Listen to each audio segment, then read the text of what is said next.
ठाकुर जी जैसे ही लौट करके गए, ठाकुर जी का अद्भुत श्रृंगार ब्रज के नंदन बना के भेजे गोपी ने। ऐसा श्रृंगार तो कभी द्वारिका में भी नहीं हुआ ठाकुर जी का।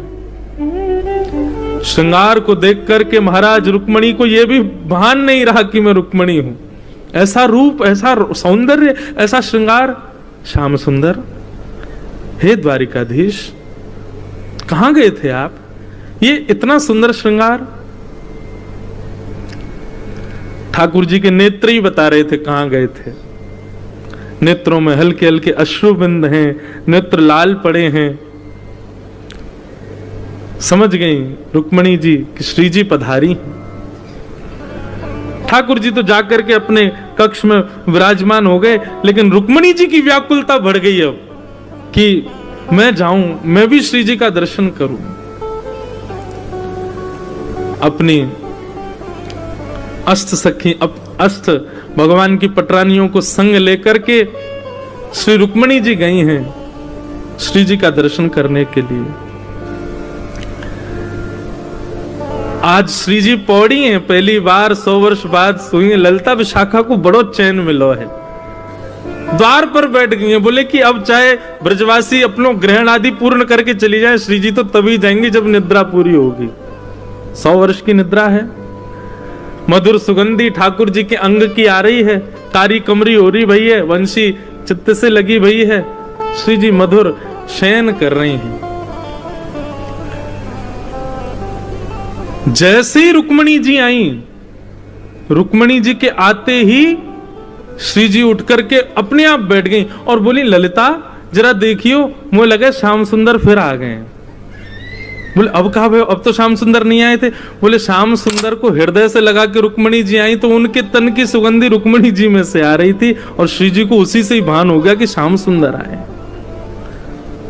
उठ के बैठ गई श्री जी। बोले ललिता देखियो द्वार पर श्याम सुंदर आए, ठाकुर जी फिर आए हैं। अब की बार द्वार खोल करके देखा तो रुक्मणी जी खड़ी हैं। आहा, द्वार खोला था श्री ललिता जी ने। ललिता जी की रूप माधुरी देखते ही श्री रुक्मणी जी तो नतमस्तक हो गई, प्रणाम करने लगी कांति देख करके। हे श्यामा जू, हे लाडली जू, आपको बारंबार प्रणाम करूं, आपकी बलैया लऊं। ऐसा सुंदर रूप, ऐसा सुंदर माधुर्य। ललिता जी ने तुरंत उठाई, बोले नहीं, मैं ललिता हूं। श्री जी तो भीतर विराज रही हैं, शयन कर रही हैं आज। आप कहो। रुक्मणी तो बस बोले ही नहीं पाई, शब्द ही चले गए। बोले कि ये दासी की सुंदरता है तो श्यामाजू की सुंदरता क्या होगी? नेत्रों में सामर्थ्य नहीं है देखने की। एक बात कहूं बंधुओं, कई प्रश्न और कई भाव आते हैं कि वृंदावन में श्री जी के दर्शन क्यों नहीं है। या को एक भाव यही है कि श्री जी को देखवे की सामर्थ्य केवल और केवल ठाकुर जी में, हम में है ही ना है। हम देखे ही ना सके उनको, या हमारे श्री जी के दर्शन हो में ही ना है। और एक बात कहूं, ठाकुर जी दिख जाएंगे, ब्रजवासी दिख जाएंगे, ब्रज की पूरी लीला कौदिना प्रत्यक्ष दिख जाएगी, लेकिन श्री जी को देखवे के लायक हमारे पास नेत्र है ही ना है।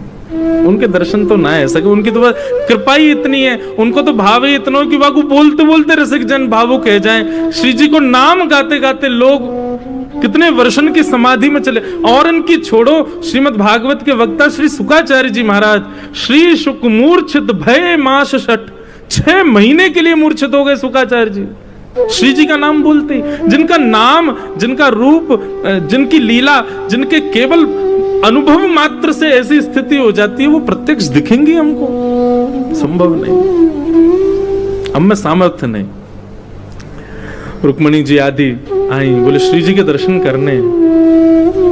ललिता जी बोली आज शयन में है, और ये कोई साधारण शयन नहीं है, 7 वर्ष के पश्चात का शयन है। या हमारे हम किशोरी जी को उठाए ना सकें, पर आपकी बहुत इच्छा है तो झरोके में से श्री जी को दिखा देंगे। और एक झरोके में लेके गई। बंधु एक बात कहें, वृंदावन दर्शन की रीति है, प्रत्येक श्याम सुंदर को नेत्रों से मत देखो। कोई खंबा हो, कोई व्यक्ति आगे खड़ा हो, उसके पीछे छुप के श्याम सुंदर को देखो, उनके दर्शन नहीं करो, उनको ढूंढो कहां है। प्रत्यक्ष जाकर के आप श्याम सुंदर को दो नेत्रों से देखने का प्रयास करते हैं, वो दर्शन नहीं है। वो दर्शन द्वारिका में चल जाएगा, जगन्नाथपुरी में चल जाएगा, वृंदावन तो झरोकों से देखने का विषय है। वहां तो छुप के देखो, स्वयं को छुपा करके देखो। रुक्मिणी जी ने जैसे ही झरोके में से झांका, कारी कमरी ओढ़ी है श्री जी ने, वक्ष पर ठाकुर जी की वंशी वेणु को लगाए श्री जी लेटी हैं, और बस उसी समय रुक्मिणी जी का देखना हुआ, और उसी समय श्री जी ने कारी कमरी में से नेक अपनो चरण बाहर निकारो, और वह चरण को देखते ही महाराज रुक्मिणी जी के सारे आर्थ नष्ट हो गए, सारा अहंकार नष्ट हो गया, जो भी विषाद रहे होंगे भीतर वह भी नष्ट हो गए। बस पूर्णतया ललिता जी के हाथ पकड़ लिए, बोले मुझे वापस नहीं जाना, अब मुझे इनके चरणों में ही रहना है, मुझे वापस नहीं जाना। आप कृपा करो, मुझ को भी दासी बना दो, मुझ को भी संग सहचरी रख लो, मुझे द्वारिका नहीं जाना।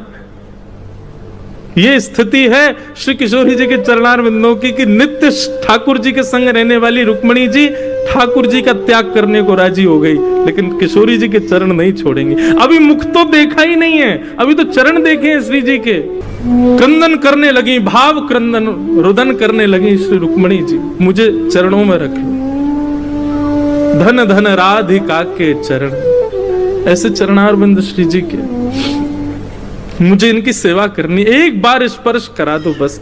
मैं आपको और कुछ नहीं कहूं, मुख देखने की भी इच्छा नहीं, बस चरण का दर्शन करा दो, एक बार समीप ले जाकर के नेक चरणन से मेरो स्पर्श करा दो बस। तब ललिता आदि विशाखा भाव विह्वल रुक्मिणी जी को दोनों भुजाओं से उठा करके चल भी नहीं पा रही हैं, लेकर के जैसे ही कक्ष में आई, श्री जी के चरणार बिंदों का जैसे ही स्पर्श किया, उठ करके बैठ गई किशोरी जी। रुक्मिणी जी को देखा, रुदन कर रही हैं, अविरल अश्रुधार, और जैसे ही श्री जी के मुखमंडल को देखा रुक्मिणी जी ने, रुक्मिणी जी कह रही है कोई पूछ लो मुझसे कि श्री जी कैसी दिखती हैं, कोई तो पूछो मुझसे कि श्री जी का दर्शन कैसा है। पहली बात तो वर्णन कर नहीं पाऊंगी, और दूसरा अगर आप पीछे पड़ जाओगे तो बता नहीं पाऊंगी, बस ले चलूंगी कहां, श्री जी के पास नहीं, श्याम सुंदर के पास, और श्याम सुंदर को ले जाकर के सुंदर चुनरी पहनाऊंगी, सुंदर आंखन में काजर लगाऊंगी, उनके घुंघराले केशन को खोल दूंगी, बस अपने भाव से उनके श्याम वर्ण को गौर वर्ण कर दी, समझियो यही है श्री जी, यही है किशोरी जी, यही है हमारी लाडली जी। कोई अंतर नहीं है, कोई भेद नहीं है। रुक्मिणी जी तो ये आश्चर्य में है कि दोनों एक से ही दिखते हैं, बिल्कुल ऐसे ही नेत्र हैं श्री जी के, वैसे ही नेत्र हैं ठाकुर जी, वैसे ही नासिका, वैसे ही ओष्ठ, पलक झपकने को तरीका भी सबन को अलग होवे, श्री जी और ठाकुर जी पलक भी वैसे ही झपके जैसे एक ही है, बिल्कुल कोई अंतर नहीं। रुक्मिणी जी से ज्यादा कौन जाने, 24 घंटा ठाकुर जी की सेवा में रहे, गर्दन हिलावे को, बोलवे को, उठवे को, अचकवे को, सब बिल्कुल एक जैसा है, बस गौर वर्णा है, वो श्याम वर्ण है, कोई अंतर नहीं।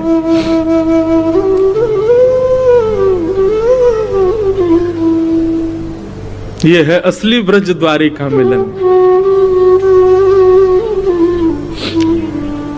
खूब देर तक श्री जी के चरण सेवा करती रही श्री जी, अपने हस्त कमल से रुक्मिणी जी के मस्तक को फेरती रही, आपस में खूब प्रेम चर्चा, भाव चर्चा हुई।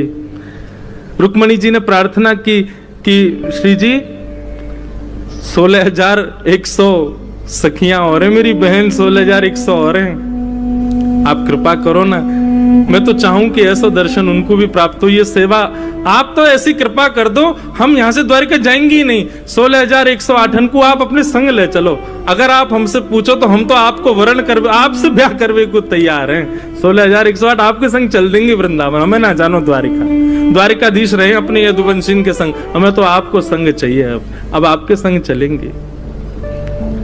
किशोरी जी बोली नहीं, ध्यान रखो हमारे हृदय बिहारी को। कछु दिना के बात हो रे, खूब स्नेह करो, खूब भाव। फिर आप आ जाइयो कुंज में, आप भी विराजमान है जाइयो, वहां कुंज की लीला में फिर संग रहेंगे। और रुक्मणी जी प्रणाम करके आज्ञा लेकर के कि आप पधारो, ऐसा भाव रख करके गई। श्री जी बोली ठीक है, मैं प्रयास करूंगी, आऊंगी। और रुक्मणी जी वापस चली गई, प्रतीक्षा कर रही हैं कब श्री जी पधारेंगी, कब किशोरी जी आएंगी। और सायंकालीन समय भयो, 16,100 पटरानियां अपनी पलकें बिछाएं खड़ी हैं, सब प्रतीक्षा कर रही हैं श्याम सुंदरा श्री किशोरी जी पधारेंगी। और तभी ललिता विशाखा सब अष्ट सखीन के साथ श्री जी पधारे। श्री जी के रूप माधुरी को दर्शन, श्री जी के चरणन को दर्शन, श्री जी के भाव को दर्शन करके सब निहाल हो गई। कितनी तो मूर्छित हो गई, गिनती नहीं श्री जी को रूप देख करके। खूब सारी सामग्री प्रस्तुत की गई, गरम दूध का पात्र। अब सखियों को सबने, रुक्मणी आदि ने कही आप सब कोने हैं, जाओ हम सेवा में रहेंगी, हम कुछ सेवा को अवसर दो।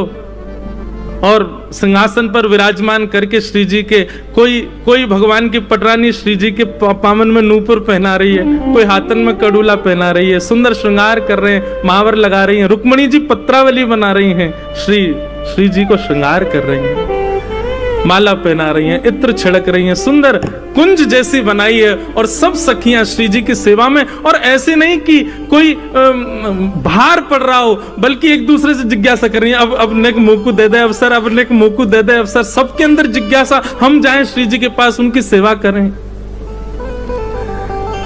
सामग्री पधराई गई सामने पाने के लिए। और तभी रुक्मणी जी ने भाव गलती से बोल दिया, बोले आप प्रसाद पालो, तो मना कर रही थी तो गलती से मुख से निकल गया।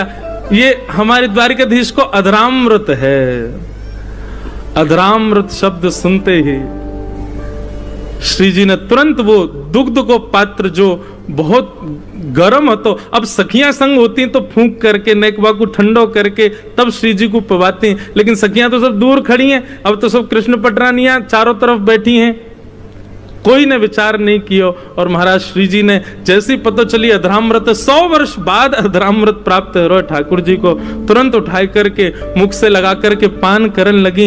इतने में सब सखियां भी दौड़ी दौड़ी गईं, मुख के कुछ भागंशों वो अधरामृत छिटक रहे हो। सब ललिता विशाखा आदि सखियां अंजलि फैला करके बैठ गईं, 2-4 बूंद भी यदि हमको प्राप्त हो जाए तो कृपा है जाए। यहाँ तो श्री जी केवल ठाकुर जी को अधरामृत ले रही हैं, लेकिन सखियां तो अंजलि फैला करके श्री जी ठाकुर जी दोनों को अधरामृत पान कर रही हैं। और वही अधरामृत को पान जो सहचरियां कर रही हैं, उन सहचरियन के मिलित अधरामृत को पान सब कृष्ण पटरानियां कर रही हैं। अद्भुत भाव दशा, वर्णन नहीं हो सकता उसका।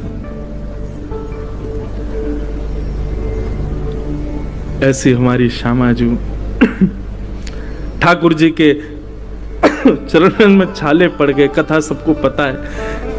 रुक्मणी जी ने जब दर्शन किए तो फिर ठाकुर जी ने बताई, श्री जी के चित्त में हमारे चरण विराजमान हैं, उनके चित्त में हमारे चरण विराजमान है। यही हमारे ये भाव दशा भई है। बोलो ब्रज द्वारिका मिलन महोत्सव की जय। ये है ब्रज द्वारिका को वास्तविक मिलन। आज कथा को भाव कहीं और ही चलोगे, लेकिन ब्रज द्वारिका मिलन महोत्सव यही तो है वास्तविकता। ऐसो प्रेम, ऐसो भाव। ऐसी श्यामाजू से हम बारंबार प्रार्थना करें कि किशोरी जी आप कृपा करो, ठाकुर जी प्रसन्न हो जाएं।